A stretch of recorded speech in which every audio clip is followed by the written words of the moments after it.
Sir why not 175 అన్న జగన్మోహన్ రెడ్డి ప్రభుత్వం చాలా ఘోరంగా విఫలమైంది. ప్రజా సంక్షేమ పథకాలు అనేకం చేపట్టినాయి. సో దాంట్లో అమ్మఒడి కావచ్చు, ప్రభుత్వ బడులు కావచ్చు, పేదలకు ఇల్లు, వృద్ధాప్య పెన్షన్లు. ఈ వృద్ధాప్య పెన్షన్లు ఇంటికెళ్లి మరీ ఇచ్చారు. అయినా గానీ జగన్మోహన్ రెడ్డి భయాతి భయంకరమైన ఓటమిని చవిచూశారు. సో దీన్ని ఏ విధంగా అర్థం చేసుకోవచ్చు? జై స్వరాజ్య వరల్డ్ టీవీకి స్వాగతం. ఆంధ్రప్రదేశ్ శాసనసభ ఎన్నికలలో అనూహ్యమైనటువంటి ఫలితాలు వెలువడినాయి. వైఎస్ఆర్ కాంగ్రెస్ పార్టీ దారుణమైనటువంటి ఓటమి, ఒక డిజాస్టర్ ఓటమి జరిగినట్లుగానే భావించాలి. మరొక వైపున తెలుగుదేశము, జనసేన, భారతీయ జనతా పార్టీ కూటమి అద్భుతమైనటువంటి విజయం సాధించినట్లుగా మనకి కనపడుతుంది.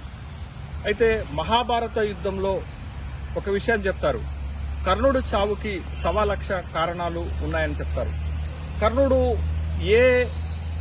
ఎందుకు చనిపోయాడు అనేటటువంటి విషయం, గురు శాపం వల్ల చనిపోయారా, భూదేవి శాపం వల్ల చనిపోయారా, లేకపోతే దుష్ట చతుష్టయంలో భాగస్వామ్యమై దుర్యోధనుడు మాట వినటం వల్ల చనిపోయారా అనేటటువంటి అనేక కారణాలు ఉంటాయి కర్ణుడి చావుకి.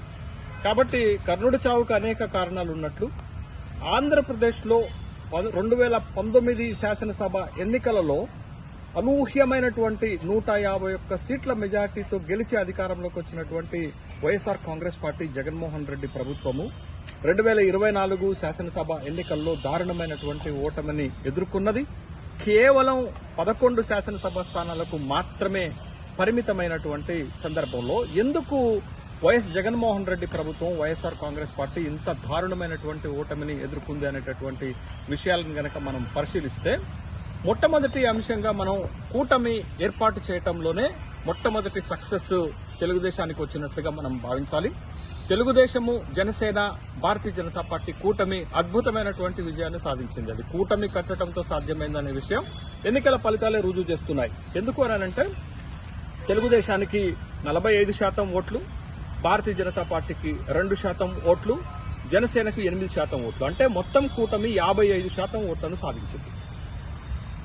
వైఎస్ జగన్మోహన్ రెడ్డి, వైఎస్ఆర్ కాంగ్రెస్ పార్టీ కేవలం 40% ఓట్లకు మాత్రమే పరిమితమైంది. అంటే కూటమికి, వైఎస్ఆర్ కాంగ్రెస్ పార్టీకి మధ్య 15% ఓట్ల డిఫరెన్స్ రావటం వల్ల ఈ విధమైనటువంటి అపజయం వైఎస్ఆర్ కాంగ్రెస్ పార్టీకి ఎదురైనట్లుగా మనం చూడాలి.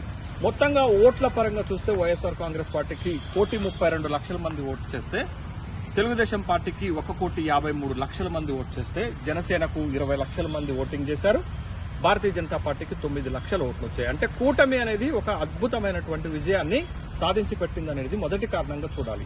ఇక రెండో కారణము, చంద్రబాబు నాయుడు ఎన్నికలకు ముందే సూపర్ 6 ప్రకటించటము, ప్రజల్లోకి వెళ్లటము, అది ముఖ్యంగా పేద ప్రజలపైన పూర్తి స్థాయిలో ప్రభావం చూపించటం వల్ల ఈ కూటమికి అద్భుతమైనటువంటి విజయం వచ్చింది. వెరాజ్ వైఎస్ఆర్ కాంగ్రెస్ పార్టీ మేనిఫెస్టో దారుణంగా విఫలమైంది. వైఎస్ఆర్ కాంగ్రెస్ పార్టీ మేనిఫెస్టోలో కొత్త హామీలు ఇవ్వలేదు.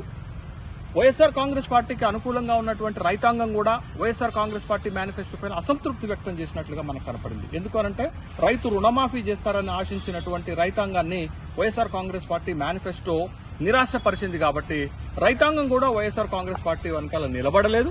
అదేవిధంగా వృద్ధాప్య పెన్షన్ల విషయంలో దాదాపు 48 లక్షల వృద్ధాప్య పెన్షన్లు ఇస్తుంటే ఆ పెన్షన్ 4,000కు పెంచుతామని చంద్రబాబు నాయుడు హామీ ఇస్తే, జగన్మోహన్ రెడ్డి ఆ విధమైనటువంటి హామీ ఇవ్వలేదు. కేవలం 3,500కి పెంచుతాము, అది చివరి 2 సంవత్సరాల్లో 250 రూపాయలు, 250 రూపాయలు పెంచుతామంటే అవ్వాతాతలని చెప్పుకుంటున్నటువంటి జగన్మోహన్ రెడ్డి వాళ్ళకి ముష్టి వేసినట్టుగా పెంచుతారు అనేటటువంటి అభిప్రాయం కలిగింది. కాబట్టి సూపర్ 6 సక్సెస్ అయింది. జగన్మోహన్ రెడ్డి పనికి మాలిన మేనిఫెస్టో ఫెయిల్ అయింది. కాబట్టి జగన్మోహన్ రెడ్డికి ఓటమి ఇది ఒక కారణమైంది. తర్వాత సెంటిమెంటల్ గా పొత్తు చంద్రబాబు నాయుడుకి కలిసి వచ్చింది. 1999లో పొత్తు పెట్టుకుని విజయం సాధించారు చంద్రబాబు నాయుడు.